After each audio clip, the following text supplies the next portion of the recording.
The rain came down in heavy silver sheets across the private airfield, turning the runway lights into long, trembling streaks of gold. Inside the terminal, everything looked warm and expensive, with polished marble floors, soft jazz playing from hidden speakers, and the quiet confidence of people who never expected to be told no. It was the kind of place built to keep suffering outside. But suffering had come in anyway. Near the check-in counter stood a woman whose coat was too thin for the storm and whose shoes were still wet from the parking lot. She held the hand of a little girl with a worn, stuffed rabbit tucked under one arm, while a boy of about 12 stood close beside them, trying to look stronger than he really was. The woman's face carried the kind of exhaustion that did not come from one bad day. It came from months of fear, too many nights without sleep, and the painful habit of trying not to cry in front of your children. Her name was Alina Carter, and she had reached the edge of what a human being could carry alone. She was not traveling for comfort, luxury, or adventure. She was flying to Washington because the next morning she was supposed to testify in a case that could destroy a man more powerful than anyone she had ever dared to challenge. Hidden inside the worn leather bag hanging from her shoulder were copies of contracts, messages, signatures, and financial records that connected one of the richest philanthropists in America to theft, threats, and the quiet destruction of many innocent lives. If she missed that hearing, the case could collapse. If the case collapsed, the restraining order protecting her children might disappear. If that happened, the man she feared most in this world would be free to come close again. The girl, Sophie, leaned weakly against her mother's side with hollow eyes and dry lips. She had eaten almost nothing since morning because Alina had spent their last cash on the ride to the airport.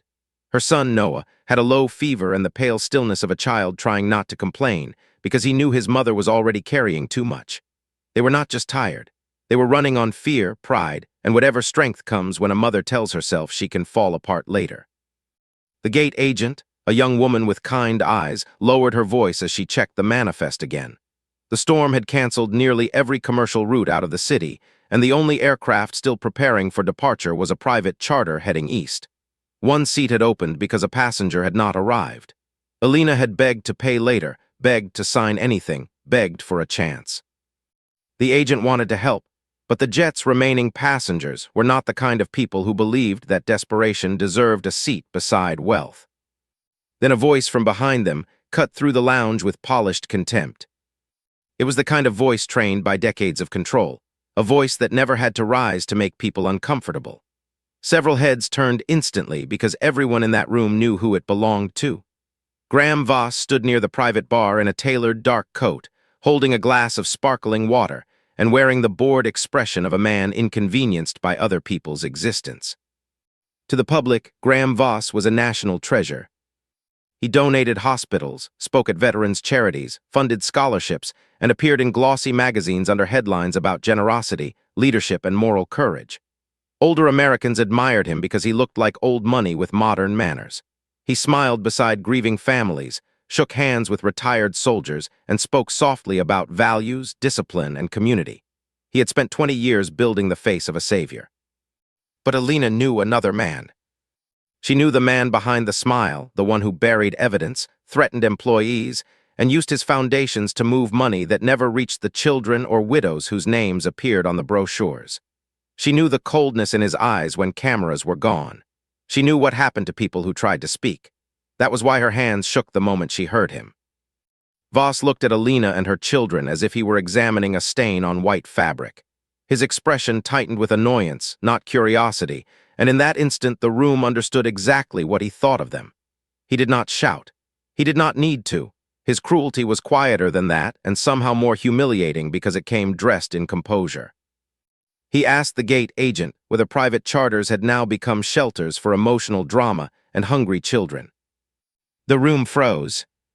Alina's face changed in a way that only people who have known prolonged shame would recognize. Her shoulders pulled inward, her chin lowered. She stood very still, as if sudden movement might make the humiliation worse. Noah's jaw tightened, and Sophie clutched her rabbit a little harder, her small fingers pressing into the torn cloth as if it could protect her from rich men and cold rooms.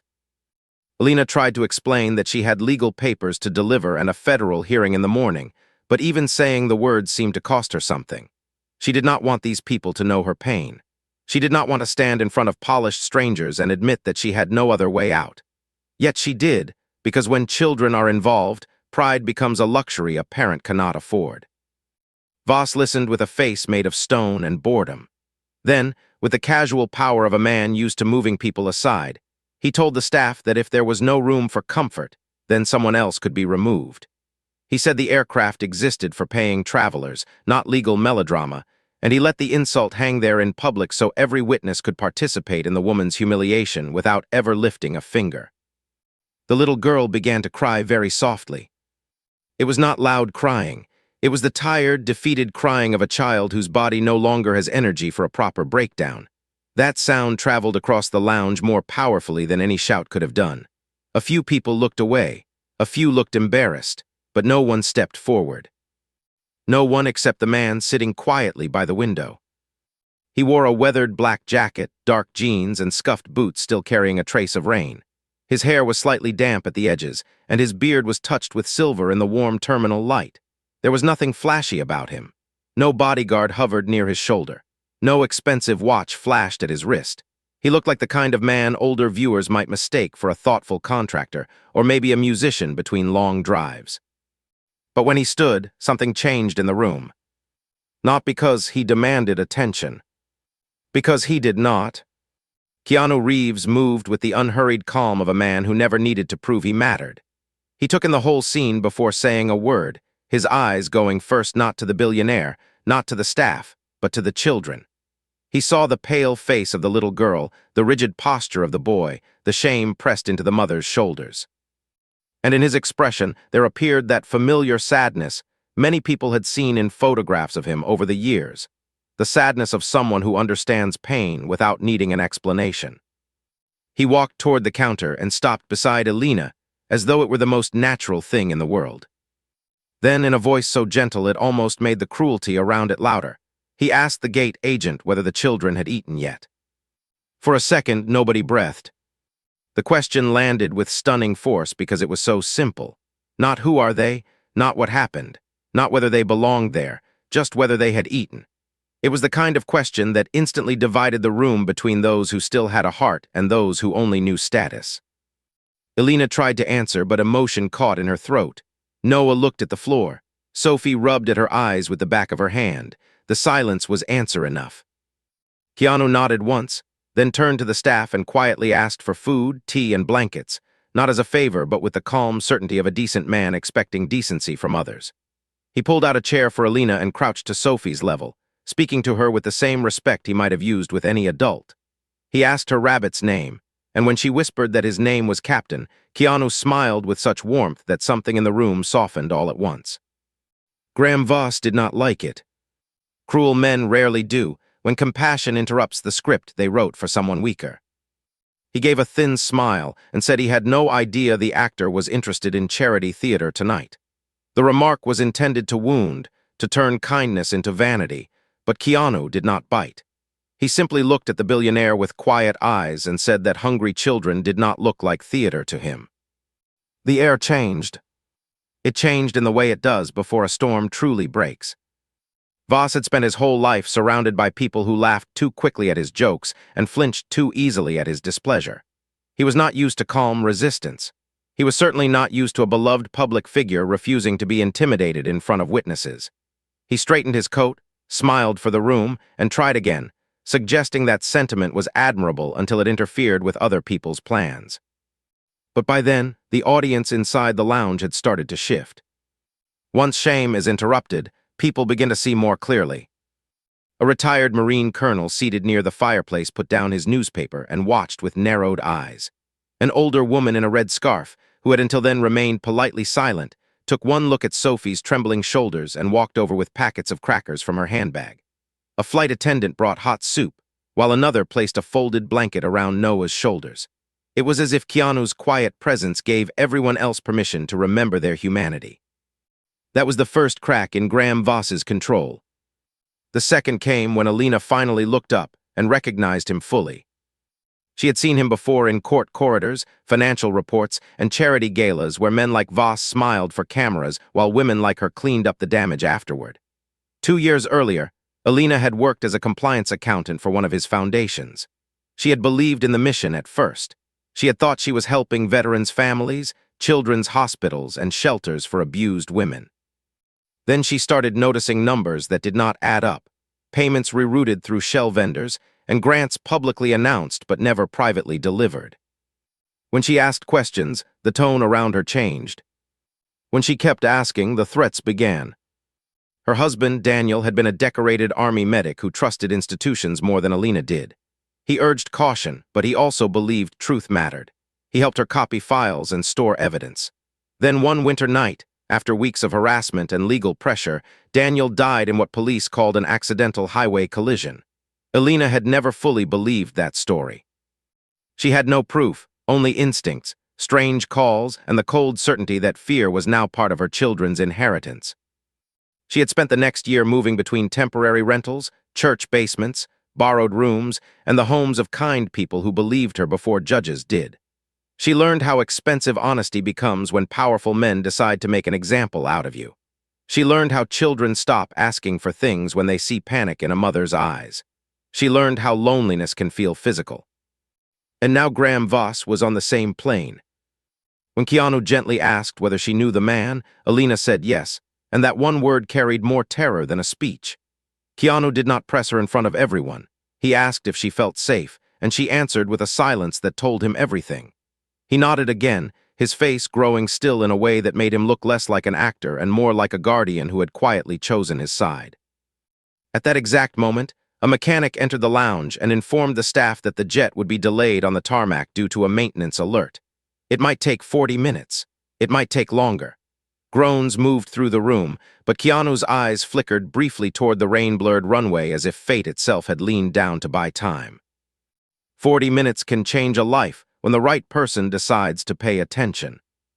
With the plane delayed, the passengers moved into smaller groups, restless and irritated. Voss took several phone calls in a low voice near the far hallway. Keanu stayed close to Alina and her children without crowding them. He carried Sophie's soup to the table himself, helped Noah settle beneath the blanket, and listened as Alina slowly, painfully told the shape of her story. She did not dramatize it. People who have truly suffered rarely do. She simply laid out facts, dates, names, transfers, threats, and the hearing she feared she would never reach alive. Keanu listened the way rare people do, with his whole face. He never interrupted to sound wise. He never turned her pain into his performance. He just stayed there, calm and grounded, asking gentle questions that helped her organize the truth she had been carrying like stones in her chest. As she spoke, the retired Marine quietly stepped closer, followed by the older woman in the red scarf, whose name turned out to be Evelyn. Soon there were others too, a widowed nurse from Ohio, a former flight mechanic, and a middle-aged attorney traveling to Richmond. Strangers began to gather not out of curiosity, but because goodness, once awakened, tends to attract its own kind. This little group became a wall around Alina before anyone officially called it one. Noah, who had spent months trying to act like the man of the family, finally let himself relax enough to sip warm tea. Sophie leaned against Keanu's side with the blind trust only exhausted children can give. Evelyn brushed the girl's hair back from her forehead and told her she had brave eyes. The Marine, Colonel Harris, took one look at Alina's shaking hands and quietly positioned himself where he could see both the hallway and the lounge entrance. Nobody announced any of this. It simply happened, the way real community sometimes forms under pressure. Across the room, Graham Voss noticed. Cruelty depends on isolation. It works best when the victim feels alone, unworthy, and disbelieved. But now Alina was no longer alone, and that altered the balance in a way Voss understood instantly. He walked back toward the group with his public smile in place, the one used at fundraisers and memorial galas, and offered a few soft words about misunderstandings, tension, and stressful travel. He even suggested that perhaps he and Alina could speak privately to clear up old confusion. Every adult in that circle knew the smell of danger. Before Alina could answer, Keanu said with effortless calm that private conversations would not be necessary. The sentence was quiet, but it landed like a locked door. Voss looked at him with a smile that no longer reached his eyes.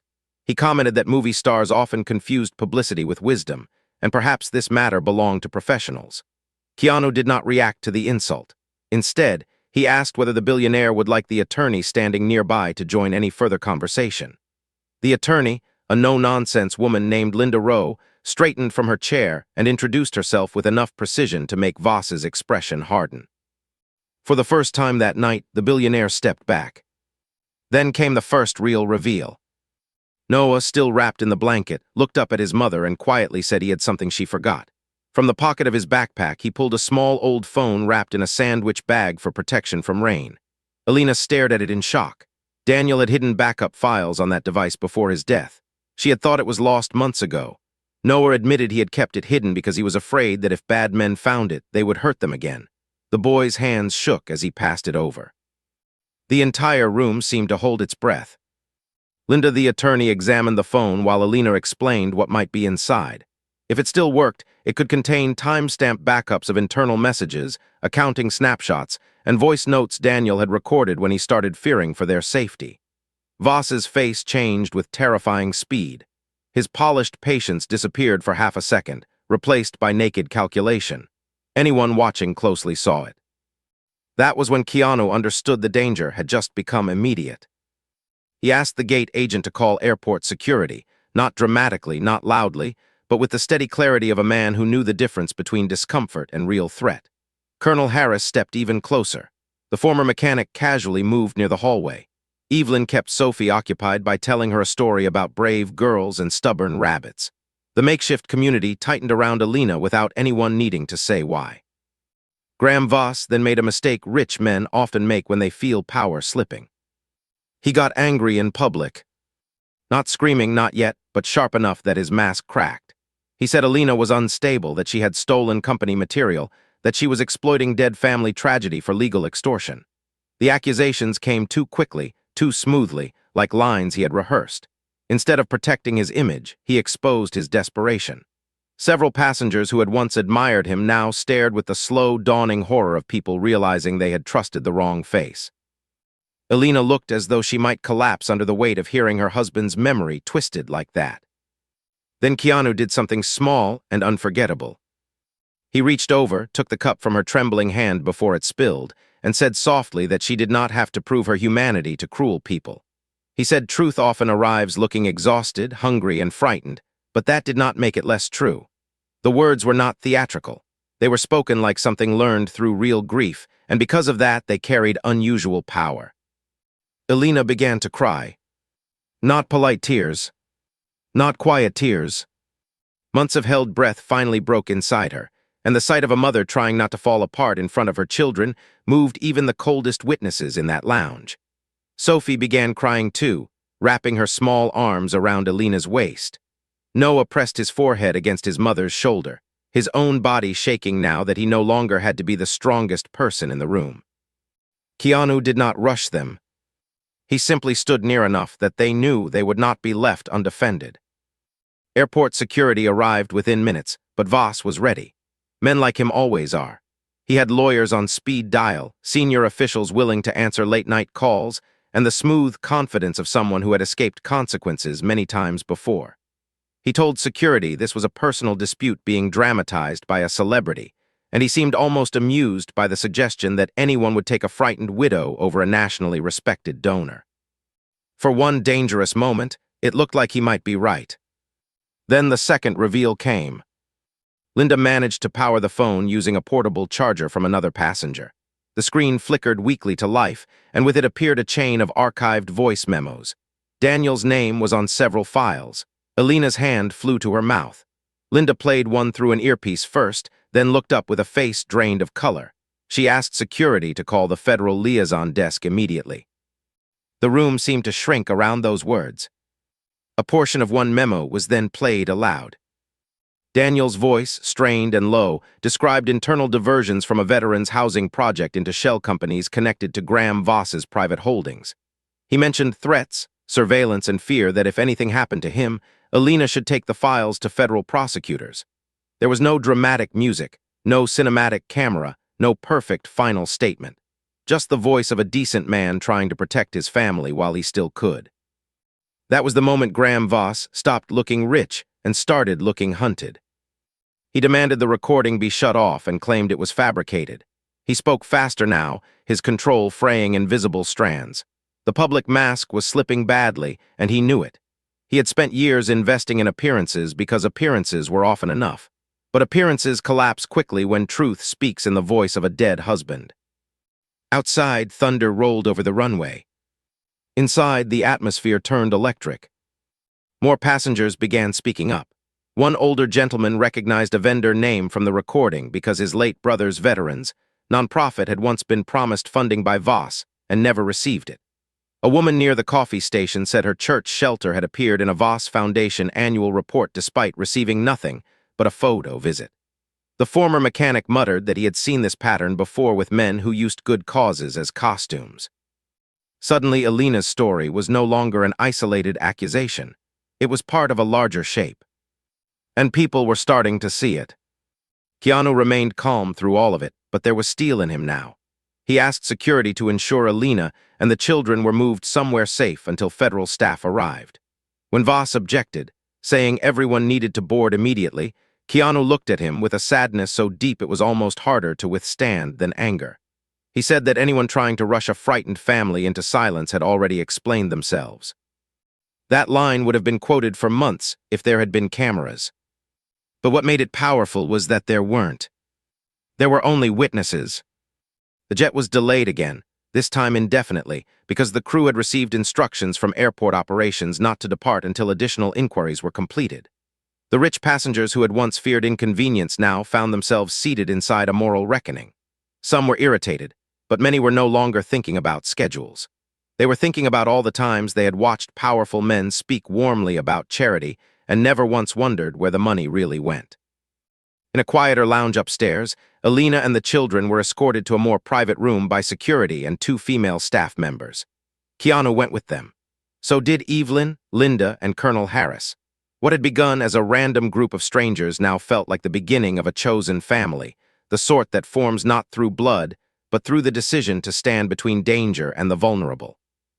Sophie fell asleep with her head in Evelyn's lap. Noah dozed in a chair after taking children's medicine supplied by the nurse from Ohio. For the first time in months, Alina sat in a room where no one asked her to be smaller, quieter, or less inconvenient. Keanu brought her a fresh cup of tea and sat across from her, elbows on his knees, listening as rain tapped against the glass. He told her she had done something unbelievably hard by asking for help. He said people often confuse bravery with loudness, but some of the bravest things ever done are done by exhausted people who simply refuse to stop protecting their children. Alina asked him in a broken whisper why he was helping. The question hung in the room with heartbreaking innocence because it revealed how long she had lived among people who only helped when it benefited them. Keanu thought for a moment before answering. Then he said that when life hurts people enough, they either become colder or they become more careful with other people's pain. He said he had known grief, and grief had taught him to notice who was being left alone. Alina bowed her head and wept again, though this time the tears were different. They were not just tears of fear. They were the tears that come when someone finally treats your suffering as real. Meanwhile, downstairs, the pressure on Graham Voss kept building. Federal contacts had been notified. The attorney had transmitted preliminary copies of the phone contents. One airport employee, now emboldened, admitted that Voss's assistant had earlier attempted to flag Alina as disruptive before she even entered the lounge. A private investigator connected to one of his firms had also been logged entering the terminal parking structure. The pattern was growing ugly and obvious. Voss, sensing the room turn against him, tried to recover the old script. He spoke about misunderstandings, painful coincidences, and the dangers of weaponized accusations in emotional times. He wrapped himself in polished language about civility, due process, and public trust. To people who did not know better, it might once have worked. But manipulation loses power after people witness a child crying from hunger while a billionaire worries about upholstery and status. A federal liaison finally arrived just before midnight. Then everything accelerated. Alina gave her statement in a secure office with Linda present. Daniel's files were transferred. The liaison confirmed there was already a sealed investigative interest in several Voss Foundation subsidiaries. Alina's testimony and the recovered phone might be enough to trigger immediate preservation orders and emergency judicial action. The man's words were careful, professional, and restrained, but behind them was the unmistakable shift of a machine finally turning toward justice. When Alina stepped out of that office, Keanu was still there. So were the others. Noah was awake now, leaning against Colonel Harris, who had somehow convinced the boy that old soldiers always kept watch. Sophie, sleepy and warm beneath a borrowed blanket, held Captain the Rabbit in one arm and Keanu's hand in the other. Evelyn had found crackers, applesauce, and 2 clean sweaters from an airport gift counter. It looked less like a waiting area now and more like the shelter of a family gathered during a storm. Alina looked around at them and seemed almost stunned by the sight. The healing had begun before the justice was finished. By morning, the story was no longer containable. News alerts started moving quietly through phones in the terminal as business reporters caught wind of delayed federal action around Graham Voss's foundation network. A judge, informed overnight of the recovered evidence and witness concerns, issued emergency orders restricting document destruction and travel interference. Voss himself was not yet in handcuffs, but the walls were moving in. His assistant stopped smiling. His calls became shorter. His body language changed from command to defense. Public humiliation, once his weapon, was coming back for him. When the passengers finally boarded hours later, the seating arrangement had changed. Graham Voss was escorted separately for questioning and did not board with the others. Alina and her children were placed under supervised protection for onward transport. Keanu declined special treatment and waited until the children were settled before taking his own seat. He gave his first-class meal tray to Noah without making a display of it, then quietly asked for an extra one for Sophie. The flight itself felt dreamlike after the night they had survived. Clouds opened over the eastern sky as dawn painted the horizon with pale gold and rose. Alina sat by the window, watching the first clean morning light touch the wing, and for the first time in a long time the future did not look like a wall. It still looked frightening. It still looked uncertain, but it no longer looked hopeless. Keanu spent much of the flight speaking gently with Noah about courage, loss, and what it means to protect people without hardening your heart. With Sophie, he drew silly rabbit faces on a napkin until she smiled for real. With Alina, he said very little, and somehow that meant more. He understood that after long humiliation, silence with kind people can feel safer than advice. The hearing in Washington became a national turning point. Alina testified with a steadier voice than she believed she had. Linda stood beside her. Federal investigators presented the recovered materials. Former beneficiaries began coming forward. Internal staff members who had once stayed silent now sensed the shield around Voss weakening and offered corroboration. Judges do not deal in emotional satisfaction, but there are rare moments when the law catches up with morality just enough for ordinary people to feel the world shift. Graham Voss was not defeated by one speech or one dramatic confrontation. He was defeated the real way. Piece by piece. Document by document. Witness by witness. Image by image. His reputation, once polished brighter than truth, began to crack under the weight of records, voice memos, surveillance trails, and financial diversions. The same public that had praised his generosity now watched old interviews with different eyes.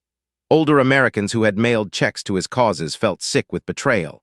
Veterans, groups demanded answers. Families who had posed beside oversized ceremonial donation boards learned the promised funds never arrived. The monster had lived inside respectability. Now the lights were on.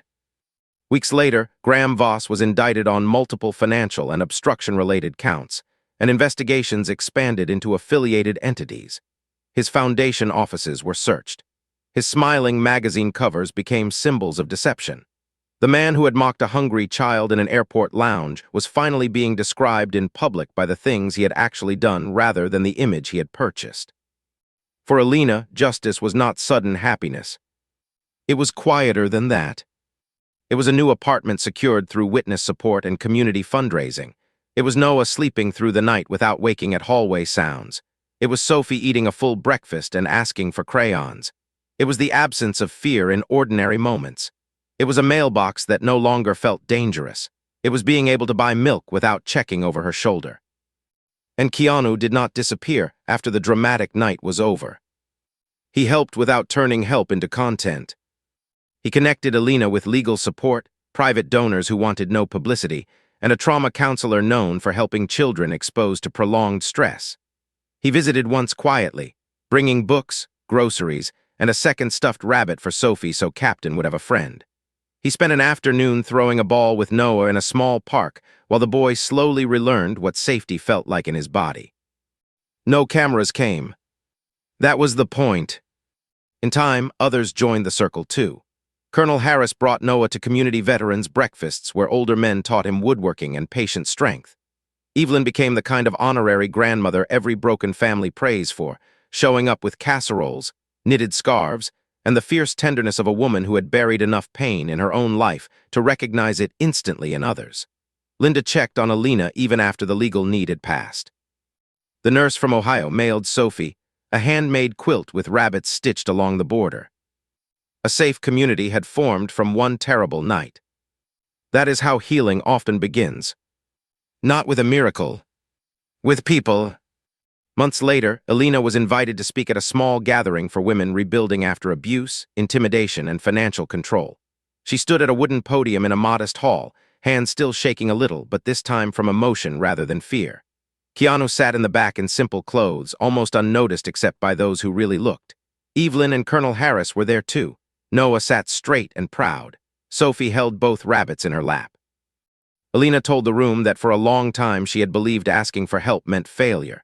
She had believed strong mothers were supposed to endure quietly, protect their children alone, and carry shame in silence. But then she learned something different. She learned that asking for help can be the first brave step out of darkness, because evil survives by convincing good people they are burdens. The room went still. Then Alina said something the older women in attendance would remember for years.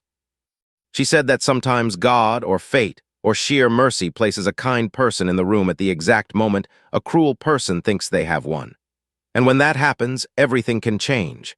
Not because pain disappears, but because a witness becomes a protector, strangers become family, and truth finally finds enough hands willing to carry it. There were tears all over the room. Keanu never took the microphone. But at the end, when Alina asked him to say a few words, he stood with the same humble quietness he had shown the night they met. He looked at the audience for a long moment before speaking, as if weighing every word for honesty. Then he said that the world does not get better through power protecting itself.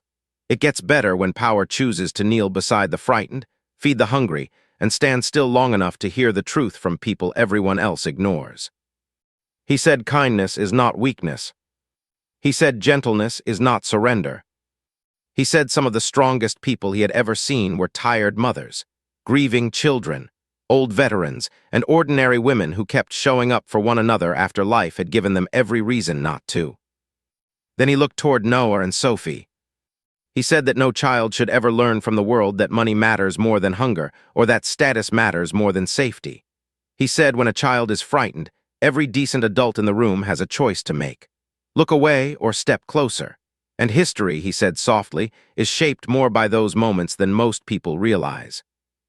By then, even the strongest people there were crying. Outside the hall, the evening sun poured amber light over the parking lot and trees. Alina stood with her children between the people who had become their chosen family. Noah laughed at something Colonel Harris said. Sophie chased leaves across the sidewalk with Captain and the new rabbit tucked under one arm. Evelyn adjusted Alina's scarf with gentle, motherly hands. For the first time in many years, the scene around Alina looked like peace instead of temporary relief. The villain had been defeated publicly. But the deeper victory was this. Fear had not won. Shame had not won.